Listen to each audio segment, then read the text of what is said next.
Joining us now, licensed clinical professional counselor Ben Shabbat and comedian Pat McGann. Gentlemen, it is great to have you both. All right, so Ben, I'd like to start with you. Sure. I'm assuming that having a game plan, we were talking a little bit about this in the break, is going to be key because sometimes you know who the troublemakers are in the group. Yeah, absolutely. I think, family holidays can get kind of spicy, and you have to know the dynamic of your own family or the party that you're going to. But the key is knowing your triggers and having a plan, having a game plan ahead of time, and then controlling what you can. I think self-awareness goes a long way in these situations. And a lot of the time people try to control things that are actually out of their control. And so you have to remind yourself, you can't control other people's behavior. You're not responsible for other people's behavior. You're not responsible for other people's emotions.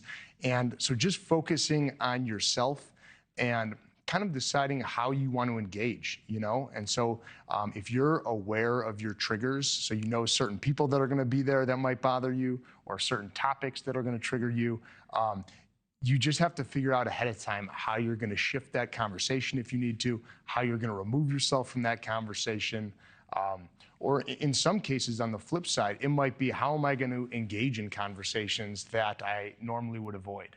And so just knowing your own situation is really important. That is, and having an exit strategy, as you said, that is so important. Okay, so say you get into a sticky situation, Pat, and you just can't get out, and you gave yourself this pep talk ahead of time. How do you lighten the mood? I know you're so great at that. I mean, we haven't talked about alcohol at all.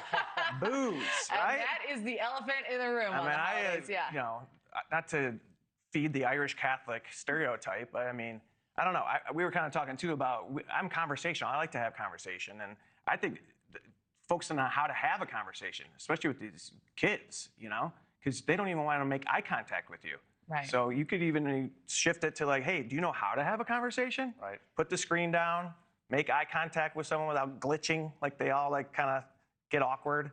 But yeah, I think it's just, you know what to avoid. We know these people by now, don't we?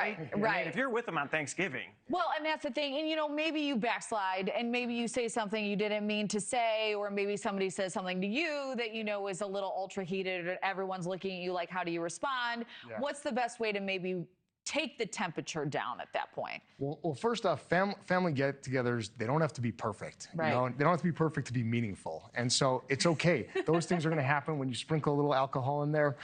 Things can get out of hand, and people can say things that they don't mean, or that they regret after the fact, and just being okay with it.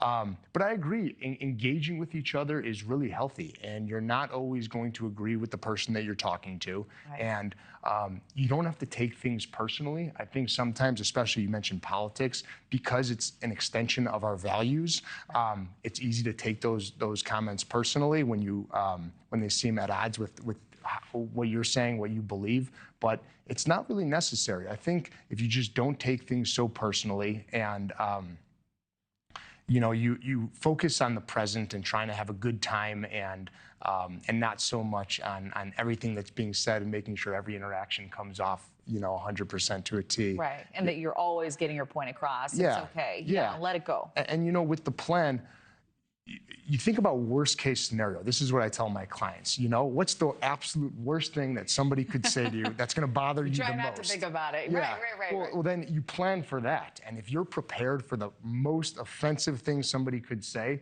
then everything is going to feel mild by comparison. Well, that's a great way to go into it. Prep your mind like that. All right. So Pat, have you ever been in a situation like this where you fired off or somebody fired off at you? How'd you handle it? I mean, not really, and not so much confrontation in a family gathering. I mean, maybe slight, but I liked humor, obviously.